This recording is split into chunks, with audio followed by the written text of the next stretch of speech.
All right.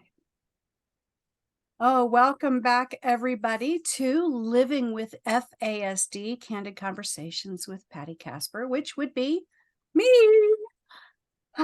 So this is a human interest and educational podcast about fetal alcohol spectrum disorders, which is in the family of neurodiversity struggles that many of us have suffered with for a long time and have not been identified or diagnosed.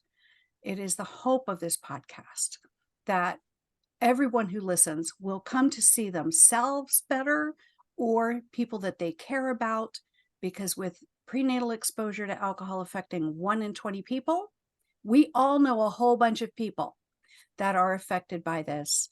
And that's who this show is for and by, because I found out I self-identified with FASD when I was 56. So every week I bring to you another conversation with someone, a candid conversation with someone dealing with all different kinds of things that affect fetal alcohol spectrum disorders and the people living with it and supporting those who are living with it.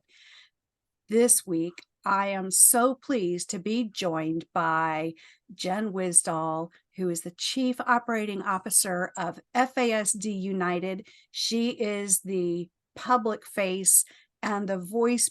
She's such a powerhouse behind the FASD Respect Act and so many other things. And I'm so thrilled, Jenn, that you agreed to come on the show and talk about what's up. So let's hear it. I don't know how I could possibly live up to that introduction, but thank you. I really appreciate that. And, something you mentioned in your intro with 1 in 20 people being impacted and everybody knows somebody, that's a soundbite that we use quite often in our calls with legislators in support of the FASD Respect Act is 1 in 20. If you think about that, contextualize that. That's a child in every classroom. Yeah. That's a kid on every ball team. And because which classroom in today's day and age only has 20 kids in it? Good luck, Chuck. It's how many people on your street, on your block. Person in every workplace. It's just far more common than we think. And these candid conversations, I love the title, really are a way of breaking down stigma, breaking down barriers, and bringing FASD top of mind and just having people be aware of it. And I think awareness is half of it, really. I think everybody, once they hear about FASD, they're like, oh, yeah, I get it. And you can see that realization happen over time. And it's so exciting to be even a small part of that public realization. So you asked me to talk about the FASD Respect Act. Are you okay if I just give kind of a brief overview of what it is and what it does? Absolutely. Cool. All right. So the FASD Respect Act was actually introduced last legislative session. And for those of you that don't know, a legislative session runs for 2 years. So it's we just started a new legislative session, the 118th Congress, in January. And in those 2 years, you have an opportunity to get a bill passed. So we introduced the FASD Respect Act last legislative session. It was a beautiful bill. It was 64 pages long, full of all kinds of fabulous things that it would do for the FASD community. It was 64 pages long. And we got this close. I mean, within inches of getting it passed. We had a ton of support and grassroots excitement behind it. And we just barely missed it by the deadline. So what we did is we took all of those lessons learned from the 64 pages. And in that time, in that last legislative session, we were so lucky that what this bill did resonated with families and caregivers and people with FASD and self-advocates and support workers and doctors and lawyers and judges, and that we had almost 1,500 people involved in legislative outreach to almost 500 legislative offices in the span of 2 years. And what that came out to is we had 74 members of the House supporting the bill and 10 in the Senate. That is Now, amazing. really, I mean, and this is the work of a community, right? This is not an FASD United thing. We are the national organization supporting people with FASD, but this was the work of literally thousands of people coming together in support of the FASD community. And there had been legislation introduced every legislative session, with the exception of the 115th Congress, for like the last 20 years. And Wow. the most co-sponsors ever received in those 20 some odd years that the legislation had been put forward, Which is 10 tries. was 9. Oh, So we went from 9 as a top point to 84 total. So that's phenomenal. Right. But what that shows is we're ready. So the FASD Respect Act, what it does is at its core is brings federal attention to FASD by reauthorizing some of the programs that were in place back in the 80s and 90s that were originally intended to help support people with fetal alcohol syndrome before we discovered it was a spectrum and all of that. So it provides money to states to begin looking at FASD within their existing infrastructure. Because I don't know about you, Patti, but when you go to your state and you're looking at, say, disability supports or supports in education or, other areas, they have all those supports, but none of them really fit FASD. Yes. Right. And it's so frustrating. Yeah. So what this bill does is allow states to really begin taking a look at their existing infrastructure, and it gives them money to be able to start weaving FASD into those existing supports. Right? Nice. And that can involve nonprofits like the FASD United affiliates or other organizations that are supporting FASD in their community, get them some funding to be able to increase the reach and the work that they're doing. It does things like bring back the Center for Excellence. There was an FASD Center for Excellence that did a lot of really good work. It brings that We back. need some of those. We do, because then the states can learn from the Center for Excellence, what the Centers for Excellence, what the best practices are, and not waste a bunch of time and money on reinventing the wheel for things that have already been done and we know don't work. Has anybody tried a sticker chart for that? Sorry. In case you didn't know, I am a parent to 3 amazing young adults with FASD. So there is an absolute hilarious video floating around YouTube with a mom advocate, right? Going to a therapist. And this woman plays both roles. She just dresses differently, right? Has a wig on for one, and talking about her kid's behavior and, going through all these scenarios. And the therapist just keeps saying, well, let's do a sticker chart for that. Exactly. So the point of this bill really is so that we're not reinventing the wheel, so that we're not wasting money. So we're not wasting money by identifying that magical bribe or punishment that's going to undo brain injuries. Yeah, it's not going to happen. Right? Accommodate. Yes. So really at its core, that's what the FASD Respect Act does. And we have a great opportunity to get it past this legislative session. We've got really great support from our lead authors, Representative Bacon, who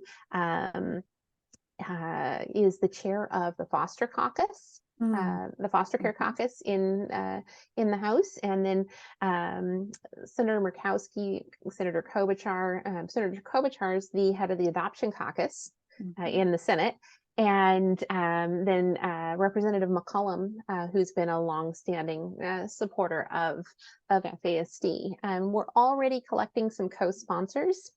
And so I never want to talk about what we're doing without giving people an opportunity to participate. Yes. So I'm taking notes.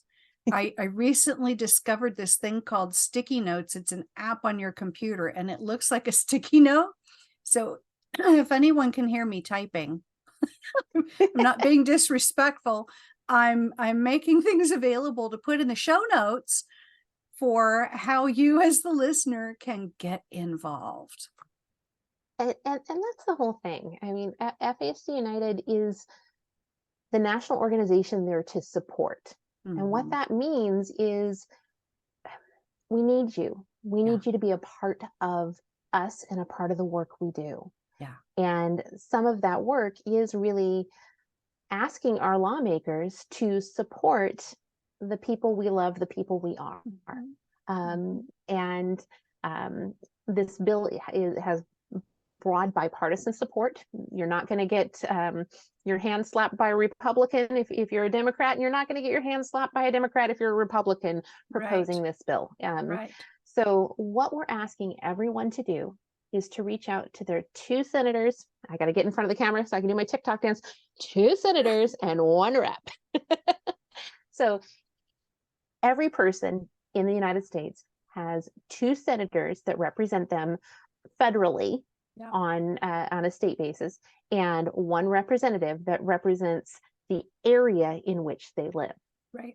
On our website, under the Policy Center, there's a tab for FASD Respect Act. If you look at advocacy for individuals, you will click on your state. It will tell you who your legislators are, and we give you a template email to send out to your legislators asking for a meeting. You ask for the meeting, they almost always get back to you with a meeting, and we meet with them over Zoom and ask them to support the FASD Respect Act. Now that sounds really intimidating if you've never met with a senator before, but breaking it down into small chunks, you send the email. When they respond, Chris Melfi in our office, and as well as myself, and our emails are plastered everywhere on the website. You cannot not find me. My phone number is there. Heck, my cell phone number is there. Chris's information is there. When you get a response back from either one of your 2 senators or your rep, just let us know, and we will help you book the Zoom meeting. We will do a practice meeting with you if you want to. We will arrange for, if you only want to talk about your personal experience, we'll arrange for an expert in FASD to join you on the call. Whatever you need for support to be able to do this outreach to your legislator, we're here to do that. And I know that there's I don't know if, Patti, you've ever felt this. Some people see politics as really icky, right? It feels kind of There are gross. times. There are times, exactly. But, one of the things that we've seen is that, you can develop the best training in the world, and there's lots of great training out there, right? But if the people that need to hear the training can't be in the building to hear it because there's no funding to pay them as part of their job to be there, they're not going to hear the training. And that's where policy comes in. That's where this outreach to our legislators on a federal basis really makes a difference, because then we can get those people in the room that we need in the room, and they have to be there because they're getting paid to do it. Right? So this is where policy comes in. And it's kind of a missing link for us in the US. Some states have done a remarkable job of putting in some new legislation. And that's another area where we can help. If you in your state really feel like there's some legislation that you need passed and that supports people living with FASD, we want to help with that. Let us help. Let us connect you to people who know more than we do, or let us help you build the resources necessary to get that legislation passed. Yeah. But it's all of us working together to get it done. For that, Let's we'll get it let done. you borrow the title that I gave Natalie Vecchione, Ooh, which is the FASD concierge. I like that. I like that. I could be, She's usually so I'm more well the connected. I'm more like the FASD scullery maid, but I'll clean up and help. Yeah. No, but it's exciting. It's Yeah. exciting that we are making this momentum and Yeah. that we are causing people to really stop and think about how we think about FASD, both as a neurodiversity, but also as a cause. We are becoming a powerful political movement. Yeah. And we need that. If you look at where autism was, 15, 20 years ago, 30, yeah. it is Yeah. people just like us. I mean, I'm just a mom, right? Yeah. People just like us standing up and saying, okay, we need to change this.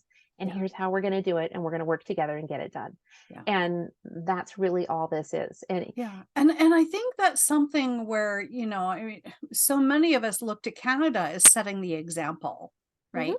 Because, and yet in ways they feel like we're light years ahead of them. But most of us down here think that they're light years ahead of us. It seems to me that there is more of a codified, unified voice in Canada compared to here. We have a whole bunch of people trying different things.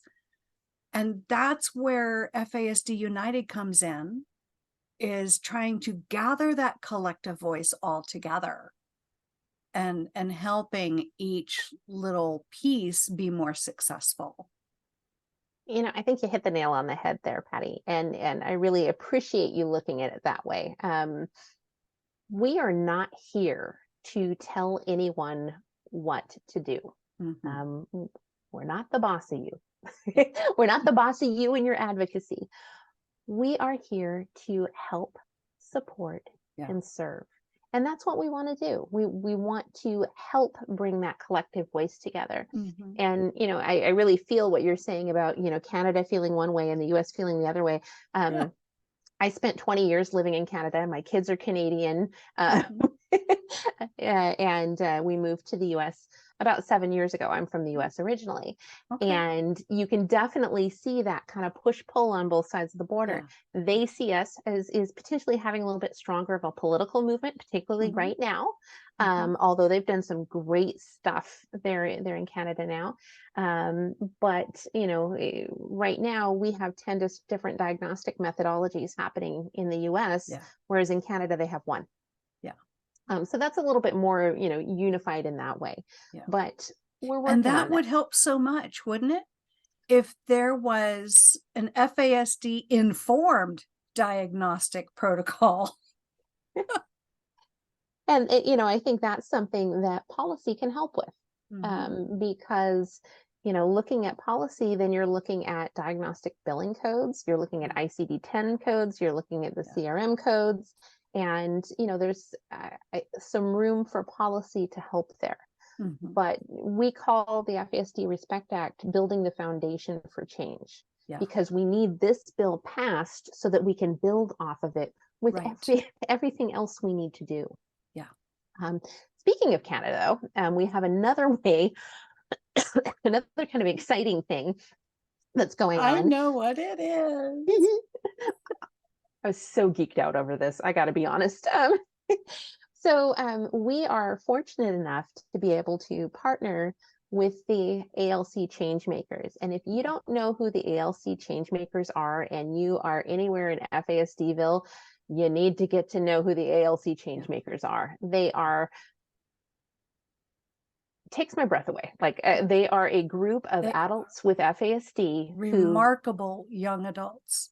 Well, and I say young because, some of them are in their 40s, which may not seem real young, but since I'm just, 2 months shy of 60, 40 is still young. They are just remarkable. Because I'm not old yet. No, me neither. So if I'm not old, then 40 is still young. Yep. We'll go with that. But they are remarkable, Yeah. remarkable individuals. And anyone that buys my book will get to know several of the ALC members, who I think there's 4 or 5 of them that participated with me in my project. So That's fantastic. yeah. And for years, they have been putting a conference on in Vancouver, British Columbia, Canada, that is an international research conference, and kind of the premier international research conference on FASD. And before you roll your eyes and go, research, because I got to admit, before I got into this as a parent, I did the same thing. Yeah.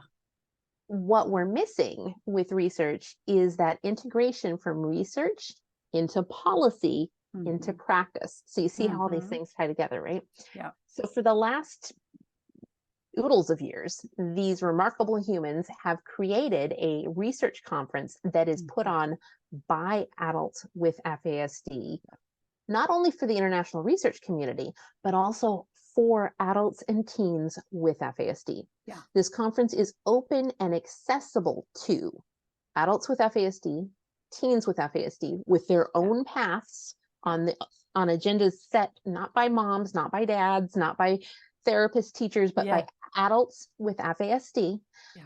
And the researchers are partnered up with these adults with FASD to make sure that the research is accessible to the community and is facing in the direction the community wants to go, informed by the living experience of the ALC. Right.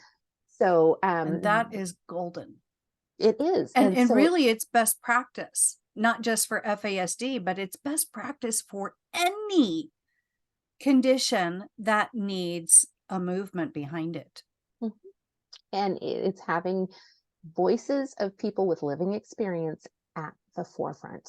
And so they ran this conference, and during COVID, the department that sponsored this conference at the University of British Columbia got shuttered, and the conference went away.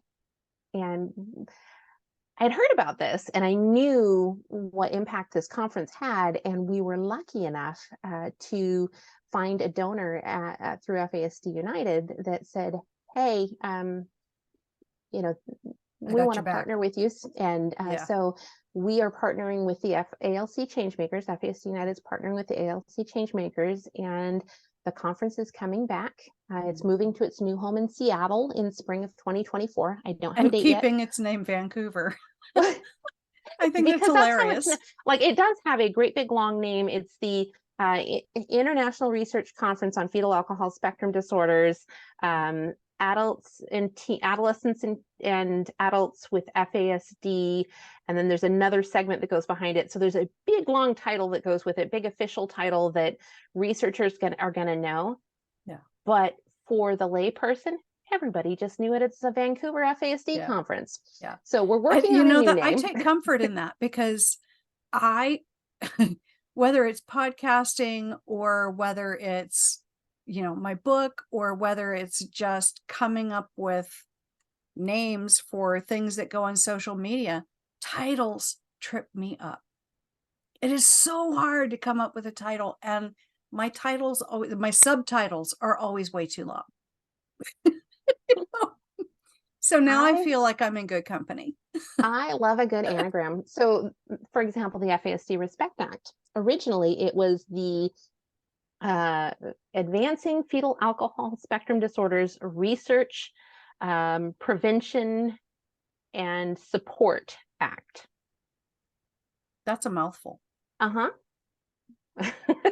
So I rearranged the letters of research. I added the E for education, the S for support, the P for prevention. You got RESP, ECT. I was just thinking that. Right. So we ended up with the FASD Respect Act. Yeah. And initially, we had a little bit of blowback from some of the people in the community who felt like, why would you respect a disability that's so tough? And, I'm going to take umbrage to that, because my kids are amazing. And they have FASD. That is a part of who they are. And can it be a challenge? Can it be tough? Absolutely. But I am not going to ever put down or speak negatively about something that is a part of who my kids are. Yeah. And so I am just fine with it being the FASD Respect Act. I can relate to that. I mean, for years before I realized I was on the spectrum, I was into advocacy for type 1 diabetes, which, just like, FASD, there's a lot of misinformation. People don't understand it. It's the amount of training in medical school and nursing school is abysmal. Providers keep wanting to treat everybody as if they had type 2, and they're completely different diseases. And so I totally get it. And when I would be in the support areas, right, on the online community, parents would be like, oh, my kid was just diagnosed. Oh, I'm so sorry. It's like, wait a minute now. I have qualities and strengths in my character that I would not have if I did not live with this. And I can say the same thing for my challenges that are related to the prenatal exposure to alcohol. They're challenges, but they're part of why I am who I am, right? And why I do things the way that I do. And I'm not ashamed of that. Nor should you be. Right. No, absolutely not. And, that doesn't negate the challenges that people with FASD have, or their families have, in figuring out how to live harmoniously. Yeah. The bit we want to negate is the stigma. Yeah, we do. And we negate that by getting to know and understanding the people living with FASD. Yeah. And the more you know a person living with FASD, the more you get it and you understand. And again, it can be hard, it can be challenging. I don't want to negate any of those living experiences from families, but at the end of the day, people with FASD are people with feelings, and a lot of stigma stacked already against them from society. I don't want to be adding to that. Right. Yeah. Right. Yeah, no, I like the name, and I will, from this moment forward, always hear Aretha Franklin as I think of the legislation. Well, when we have that party that we're going to have, when the president signs the FASD Respect Act into law and I get my pen, I'm dying to have the pen, because when you get a bill signed into law, they give you the pen that the president signs it with. Yeah. I want my pen. Are you going to share it with Chris? Then I'm going to share it with anybody who wants to share it. I will absolutely do that. Or better yet, raffle it off at auctions so that we can raise more money to do the next bill and get the next thing going. You have to use it a couple times first. I just want to stare at it lovingly and know we did a good thing. But when we have that party afterwards, we're going to have to play some Aretha Franklin. Absolutely. So, but speaking of parties, I did want to also mention another thing that's going on within FASD United. We have coming up in September, National Impact Week. This is something we haven't done in the past. We have always had an affiliate summit where we invite our affiliates to come to DC and share best practices and gather information. And what we've done now is really open this up. Our affiliates are going to be there, and they're going to be doing all the same things they normally do. But we've opened up a whole bunch of this experience to anybody who wants to come. So recognizing that not everybody can make it to DC, it is expensive. All of the workshops that we're doing during that time are free. So we are doing a workshop on widening the circle, and shout out to Susan Ellsworth and Rachel Singh and the group from the affiliate network that's been putting that together. But a way looking at how we can widen the circle and invite more people into the FASD space. Will people be able to attend those sessions virtually? Unfortunately, that is a bit of a hard part. We are working on it. Okay. But I choose to remain hopeful. Hybrid meetings are one of the most challenging things to do well, because if you're having table discussions, how do you do that in a hybrid meeting, right? Yeah. So breakout hopefully room. in the future we can do well, and hopefully in the future we can make these things happen. But I don't think we're going to be able to. We'll probably tape it and have it available by tape, but participatory, probably not. So we've got, sorry, I'm asthma. We've got our Widening the Circle Day on Tuesday, September 19th. And then the next day we have a national research briefing, the state of the science. So where we're going to talk about, okay, what's going on here? What are the latest updates? Where is that going? How does that translate into real life? A little bit of a That's preview, an important hopefully. piece, eh? It really is. It really is. These are the things I want to know is, how does this translate into, how will this help people in the future? How will this help us understand FASD better and support people with FASD better? And then last, but certainly not least, is my favorite day on Thursday, the 21st. We are going en masse to the Capitol and marching on the steps of the Capitol for a Hill Day, demanding FASD respect. So I really hope that if you are able to attend all of those activities, like I said, they are all free, recognizing that it costs money to be there, and going to DC unfortunately isn't accessible to many. But for those of you that can, we want to provide that community, and we want to provide that encouragement and support and a means to participate. So I know trying to plan events for people to travel to is an enormous headache in and of itself. I remember from back in the days with my first marriage, that was a nightmare. And there weren't that many people coming from out of town. There's just so many missing, moving parts to that. But are you guys engaging with any of the local hotels or B&Bs or whatever to have some kind of charitable discount? We have.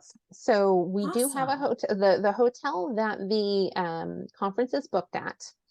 We did negotiate a rate through our nonprofit discount, and honestly, it's still bad because it's DC and it is expensive. But you can actually book your hotel directly through our website that allows you to get the nonprofit discount.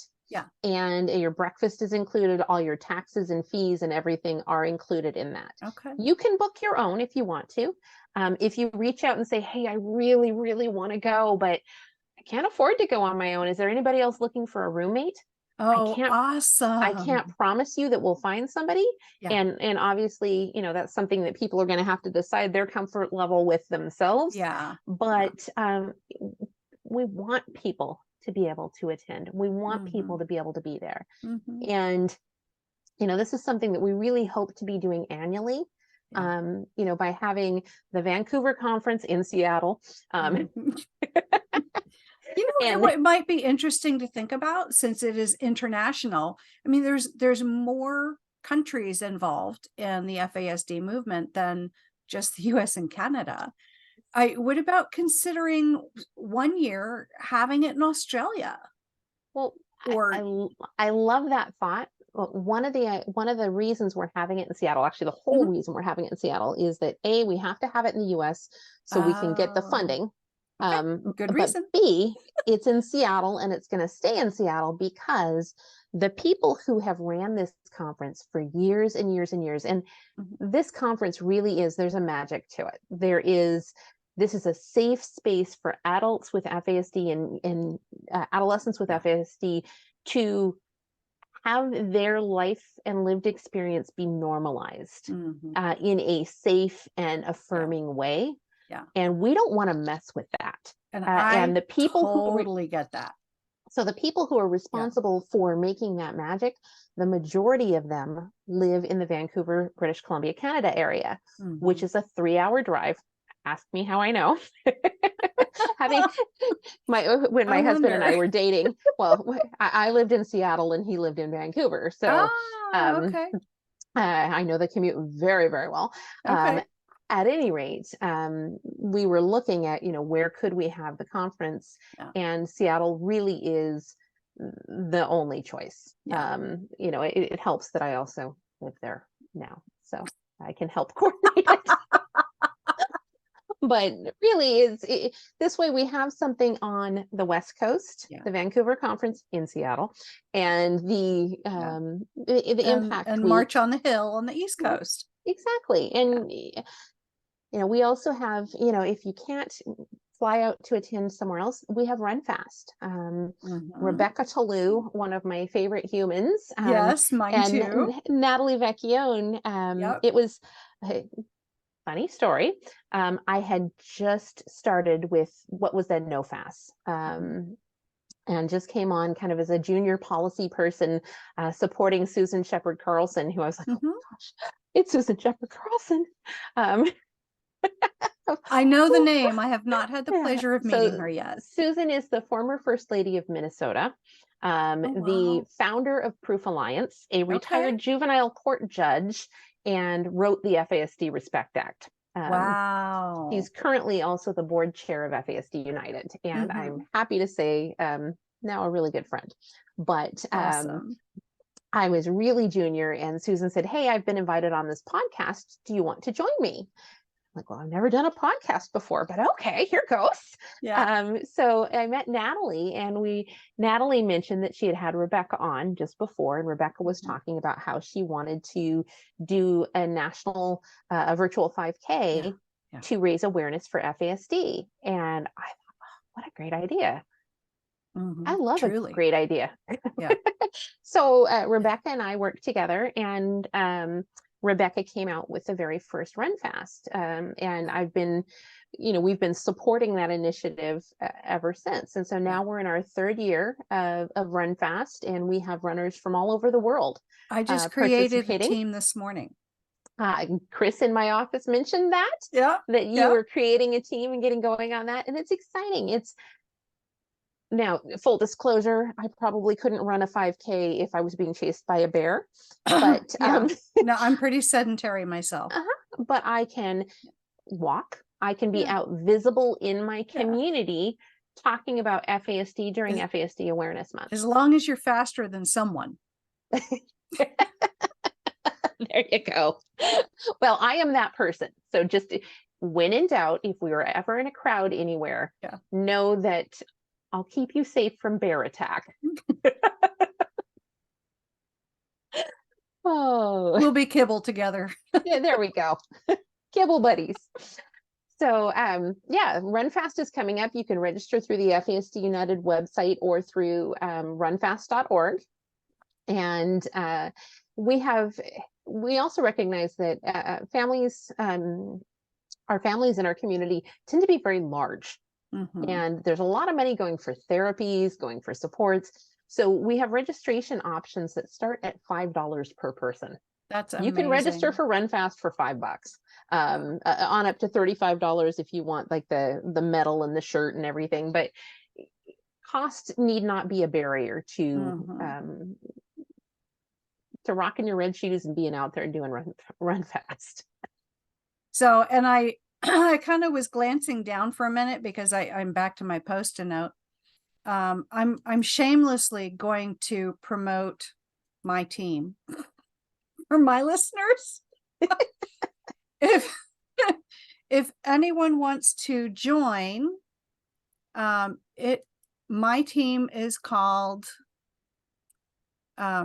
Drillers for FASD, Fueling Hope 5K. because love I live in an oil town. So, our high school sports team are the Drillers. So I asked Chat GPT, come up with a catchy title for me. And this was the shortened version. Because once again, even Chat GPT knows I'm wordy. That's great though. And looking at your local high school, what some people have done is actually approached their local schools. I thought about doing that, but I just wasn't sure. Is that going to start a lot of conversations on campus that parents are not ready for? I don't know. It seems a little more distant for it to be in the community, right? I think a lot of it depends on the community. Absolutely. Yeah. And would you ask the same question about autism? So well, that's a good point. Yeah. But yeah, that's a very good point, because that speaks to the power of stigma that remains in the community. I will say one reason why I chose my little town as opposed to the bigger city of Bakersfield is my little town every 5 years has a festival called Oil Dorado, honoring the history of, the modern oil rush or whatever. But it's basically a 2-week drunk fest. So one of the reasons that I wanted to opt for a smaller venue is this town really needs this opposing voice to how prevalent in society alcohol is. Yeah. It tastes good, but there's the but is really important. Absolutely. Yeah. No, I completely, and I love that. I think that's so it is the Drillers for FASD, Fueling Hope 5K. So I could see some of our Alberta friends, if they haven't joined Robbie Seal's team, Alberta's also a drilling town. Maybe some of our Texans might resonate with that. So yeah, this is, I would say, so join Patti's team. It's just a great way to celebrate FASD Awareness Month in a really positive way. And another thing definitely to look for in the next couple of days, we'll be rolling out a ginormous suite of FASD Awareness Month materials. And these are all things that you can take, grab, and use. There's, speaking of school districts, there's some proclamations. A lot of people will do proclamations in their school district, recognizing FASD Awareness Month, or in their towns. I got that accomplished last year in Bakersfield, which was a feat in itself. They did not do the little ceremony during their meetings, because in order to get that kind of treatment, it has to be a government agency requesting it. And who am I? I just have my little teeny tiny virtual training and coaching service that I provide. And so I didn't meet the bar for that, but they were still nice enough to at least put it in the minutes that it was acknowledged and approved. So I'll be doing it again this year. Until such time as the county government recognizes, this is important. And that's where your county board of health might be willing to, the county health department might be willing to go to bat for you on that. Okay. So that would be definitely I've seen other, speaking of connecting, right, the concierge, or the scullery maid in my case. Yeah, I've seen in other states and in other cities, something that's worked is connecting with your county board of health, because that is right up their alley. And then you do have a government entity requesting it. Yeah. And we have all the templates you might want. Use your own, or if you need a starting point, we're here to help. Awesome. Yeah. So I have my homework. Fantastic.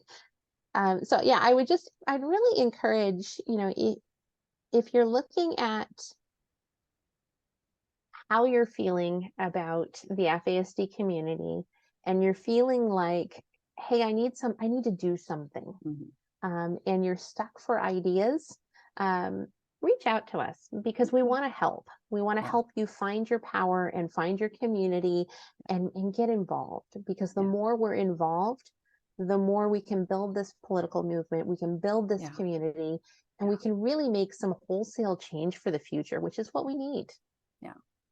And really that's what led me to come out with the book, was just having a vehicle to reach a broader audience.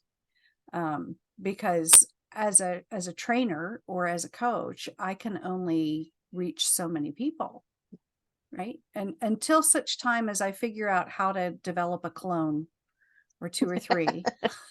When you figure that out, you let me know, because I could really use that. Right? Well, yeah, I have 2 part-time jobs, right? A foster care social worker, a hospice chaplain. I care for my mom full-time. I have a family. And building my business, writing the book, running the podcast. So yeah, I could use some clones. Yeah. Well, I tell you what, if I find the technology, I'll let you know that. It's a deal. It goes both ways. We'll clue each other in. I love it. And so yeah, I definitely have a direction to go, because it's all well and good that it got into the minutes last year, but I really want to walk to the front and shake some hands on the board of supervisors, right? And have everyone there actually hear what's going on and hear about it. So September's a great time to do that, and if we can help in any way, let me know. You know, we are here to help, and if it's okay, I want to tell you about one last resource. Absolutely. So if you have a question, or if you just need somebody to talk to, we have our Family Navigator service. And in the past, I need to sign my service up on that. Well, in the past, we used to have this resource directory, and anybody who's ever developed a resource directory knows that the minute you publish it, it's out of date. Right. Right? The minute you publish it, it's out of date. And so what we came up with is to have, instead of a published resource directory, we have people with living experience. These are predominantly parents and caregivers, who will help you find the resources you're looking for. Now, that doesn't mean that they can magically find a diagnostic clinic for somebody over the age of 18 in a small town near Topeka, Kansas. You know, we can't magically pull those out of our hats, although, gosh, if we could do so, I would. But it does mean that we will do our best to find whatever resources we can connect you with, knowing that resources are limited, and connect you with them, and also give you somebody to talk to who gets it. I don't know if you remember, Patti, or if you've ever had this experience, but I remember the first time I spoke to another parent who had kids with FASD, and it was earth-shattering. Because my world tilted on its axis and everything felt normal. And I was able to become a better parent, because I knew that, okay, we're trying differently rather than harder. We were moving in a different direction, and that was okay. For me, that magic moment was when I diabetes is considered a disability, right? But it never felt that way to me until like 10 years ago, when my brain stopped registering low blood sugars. Just a little bit dangerous.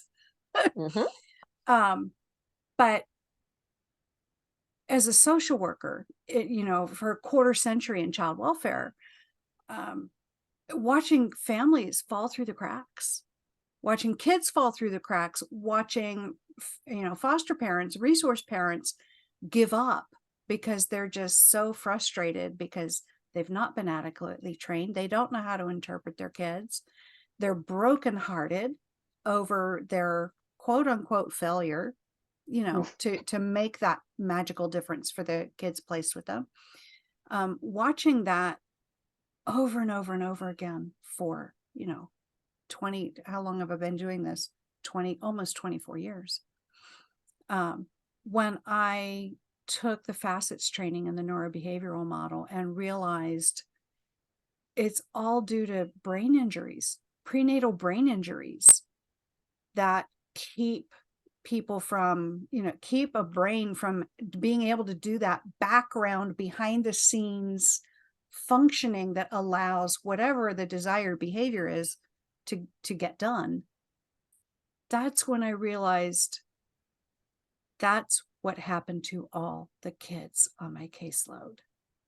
They fell through the cracks because they had an unrecognized, unidentified, undiagnosed brain-based disability.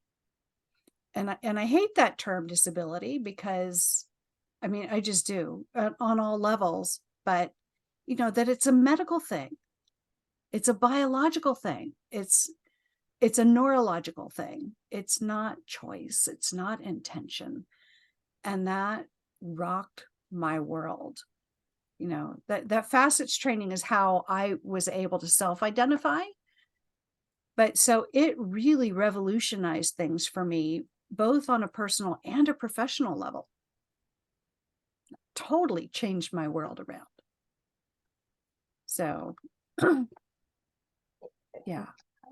Yeah, that the facets training, highly recommend. They're a phenomenal group, and I say this often, but every year for every teacher my student or my kids have ever had, since I knew about it at least, I have bought a book or bought a copy of Trying Differently Rather Than Harder and given it to every single teacher. Now, I'm sure that in my community, there are probably 40 copies of Trying Differently Rather Than Harder floating around through the thrift stores, because I get that teachers don't have time to necessarily look at and read. I full respect to teachers, but and it also needs to go to every therapist, right? And it needs to be in every police department. And it needs to be in every public defender's office, right? And it needs to be in every foster care agency. And Department of Human Services. It really is must reading. I would agree. I would definitely agree. I think too. There's a plug for Diane Malbin. Yep, absolutely. She's going to be happy with that. Well, and I do have a request, kind of skipping back to policy. Absolutely. One of the biggest things we hear from families is that school, and we hear this from people with FASD too, school is a challenge. School is hard because the accommodations just aren't there. It's not that people with FASD can't succeed in school. It's the environment is not set up for them to be successful in school. And so currently we have a national FASD and education survey out.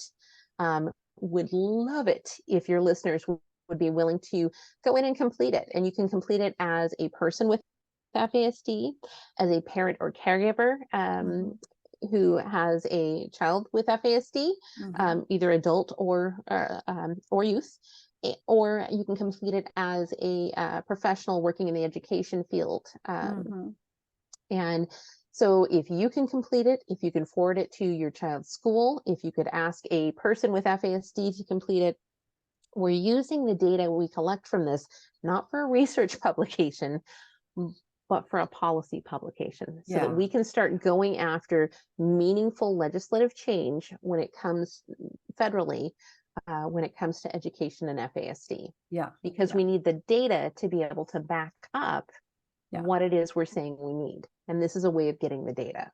So one question I have on that, a dear friend of mine, her kids are in their mid-20s at this point.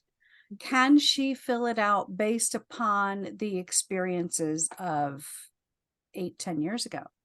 Yes, please. She'll be happy. Because we ask in the survey, how old are your kids?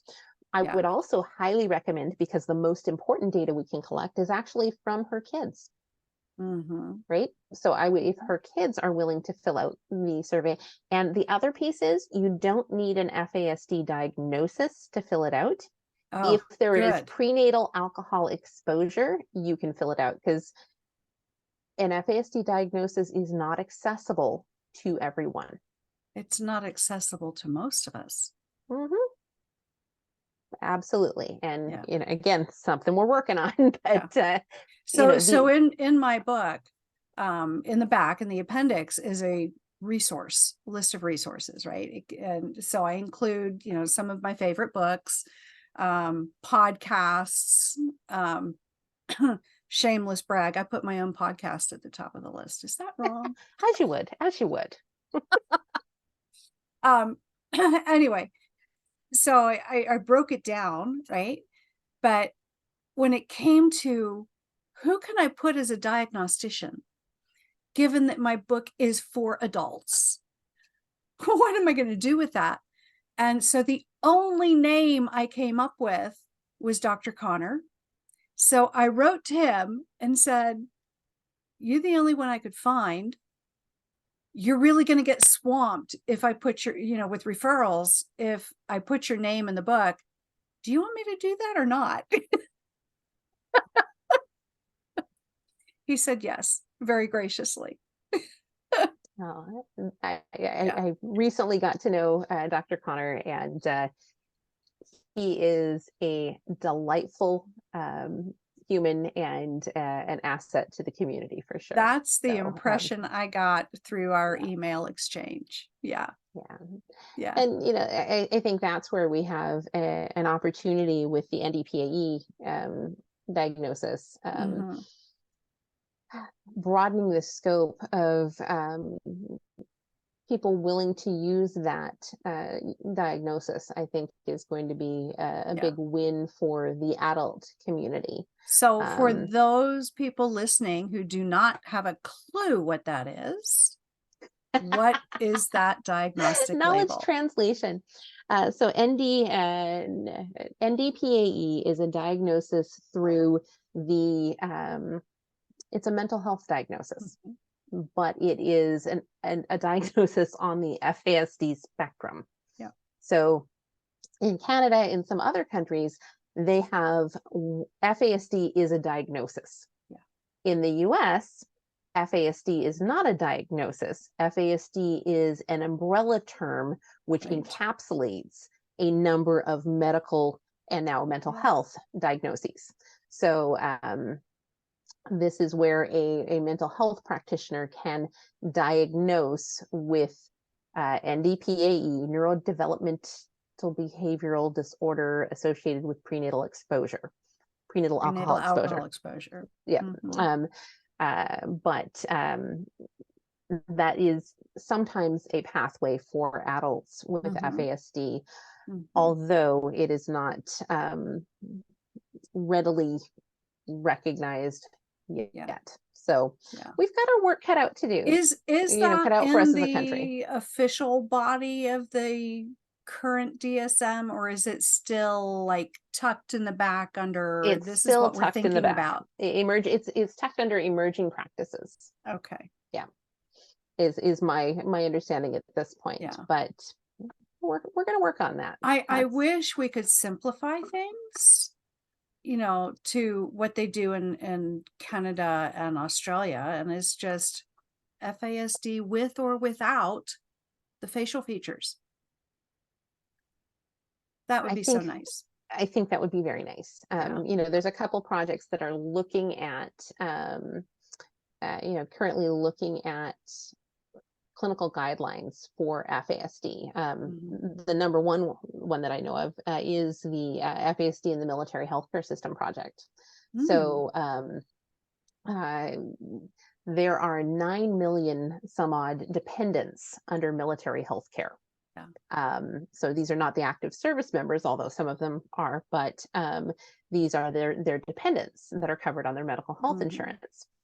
And right now, Uniformed Services University, which is the research arm for the Department of Defense, is doing a research study and a pilot program on looking at FASD throughout the lifespan. So not just prevention, FASD throughout the lifespan, and looking at clinical guidelines for how they will handle FASD in the military healthcare system.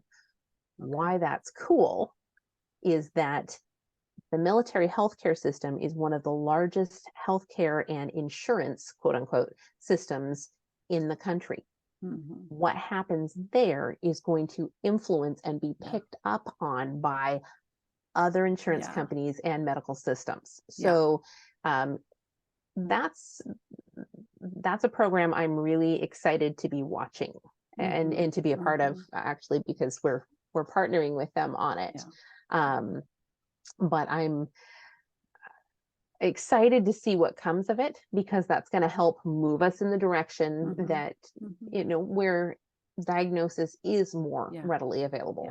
And I think one exciting piece of that, which will have to at some point get into play, is that wonderful, exciting research or not a research, it wasn't a project, the survey that the ALC did on 428 comorbid conditions. It is a whole body diagnosis. And the older we get, the more our bodies tend to fall apart. Well, just like with anybody, right? But if people don't realize the extent, that all these things have a higher rate of prevalence, they're just not considered. Acknowledging that FASD diagnosis puts more options on the table for a doctor who's doing a differential diagnosis for any kind of issue,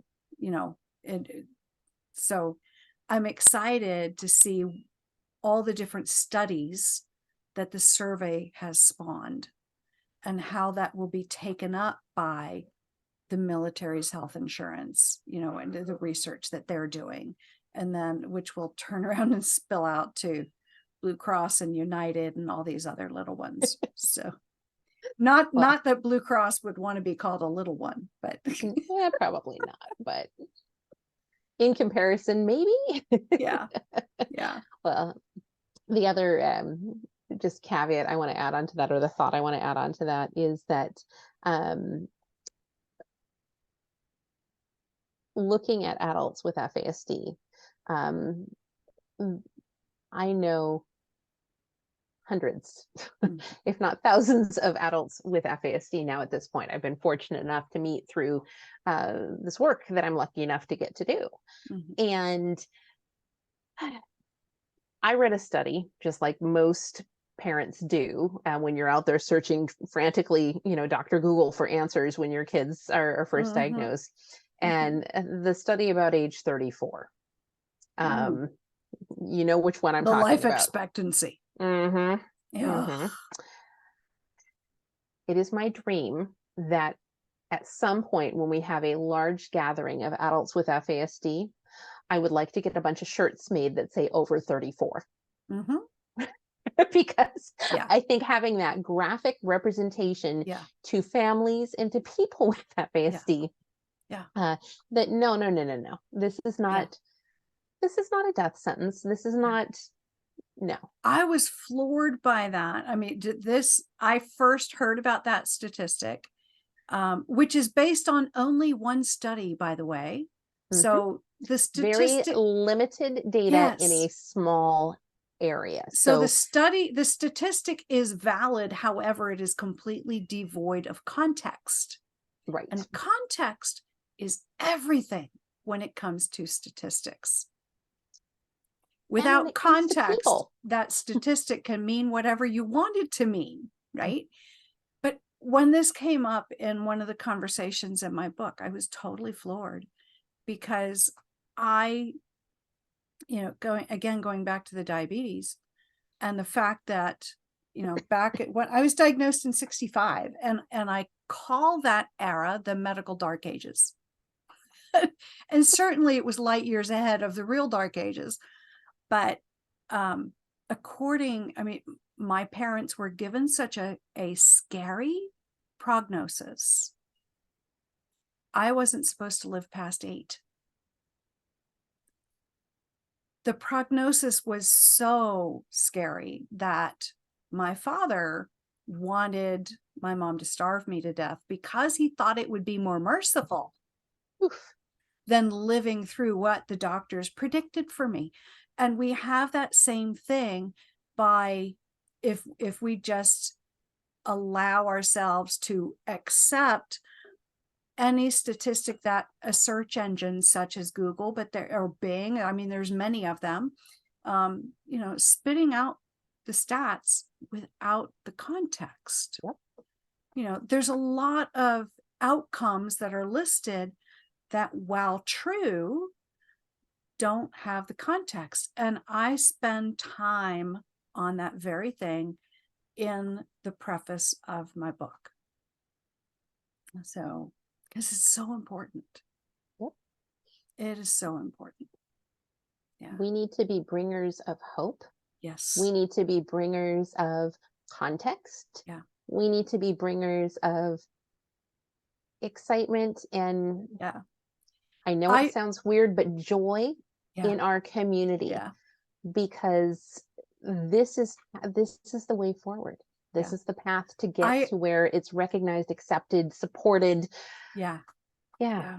I joke that I am over 4 decades past my best by date or my expiration date or best if used by date.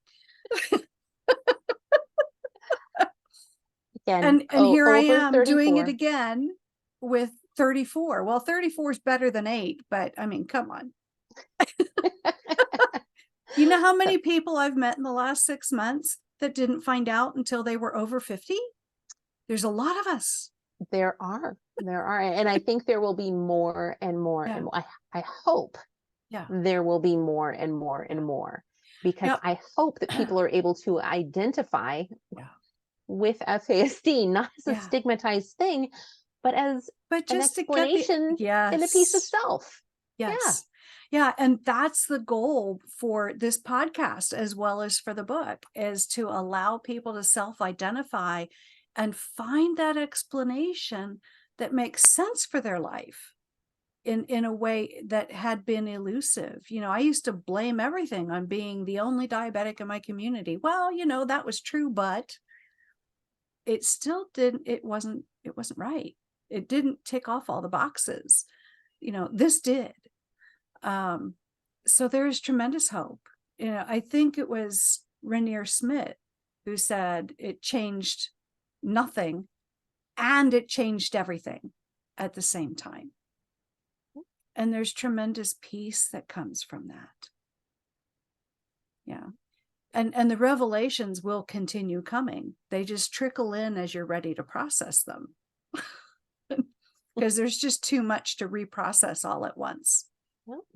So, and that's, I think, the reason why people get so overwhelmed when they go to a search engine, because they're hit with everything all at once. And it's overwhelming. So, yeah. And no context. Right. Yeah. I would be down for that t-shirt. And what a great conversation that would be. A conversation starter. Yeah, absolutely. Over 34. Yeah. Well, Miles Hemmerlich, when last I saw him, had the best t-shirt ever. Yeah. It had a photo of him as a child, and it said FASD with sensational facial features, as opposed to sentinel facial features. So I'm a big fan of those conversation starters, right? Yeah, that's awesome. Well, I am so glad, Jenn, that you came on Living with FASD. And we did have a remarkably candid conversation, and I'm so grateful for it. Thank you for having me. Yeah, I'm going to have you back from time to time so you can keep us all posted. Please be sure to send me whatever I need to put in the show notes, so that everybody has all the resources they need to access the help that you guys so generously offer to us. We are here to So, serve. We are here to support. So, yeah, thank you for letting me talk about that and letting me, share some of those resources, because we need this community to make change. Yeah. Oh, Jenn Wisdahl, thank you for coming on Living with FASD. We'll have you back again. I'm so grateful, and so pleased to have gotten to know you even better. With each conversation, it just gets better and better. So thank you. Thank you, Patti.